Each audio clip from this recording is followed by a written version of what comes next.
3 వక్షోజాలతో పుట్టిన దేవి ఎవరో తెలుసా?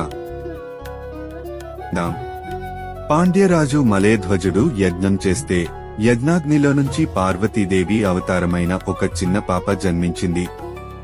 ఆమెకో ప్రత్యేకత ఉంది. 3 వక్షోజాలతో పుట్టింది. ఆకాశవాణి చెప్పింది, తన భర్తను కలిసినప్పుడు 3వ వక్షోజం మాయమవుతుంది అని. ఆమెకి మీనాక్షి అని పేరు పెట్టారు. చేపలంటి కళ్ళు ఉన్నందుకు ఈ పేరు వచ్చింది. పెరిగి మహావీరనారిగా యుద్ధాలలో దిక్కులన్నింటినీ జయించి చివరగా హిమాలయాలకు చేరింది. అక్కడ సుందరేశ్వరుడైన శివుడిని కలిసింది. వెంటనే 3వ వక్షోజం మాయమైంది. అదే తన భర్త అని గ్రహించింది. మధురైలో ఘనంగా వివాహం జరిగింది. స్వయంగా మహావిష్ణువు మీనాక్షి అమ్మవారి అన్నగా వచ్చి శివుడికి తన చెల్లిని ఇచ్చాడు.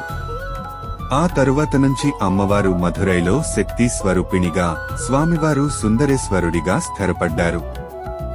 మీనాక్షి అమ్మవారిని పూజిస్తే వివాహ యోగం, సంతానం, ఆరోగ్యం, సంపద అన్నీ లభిస్తాయని భక్తుల నమ్మకం.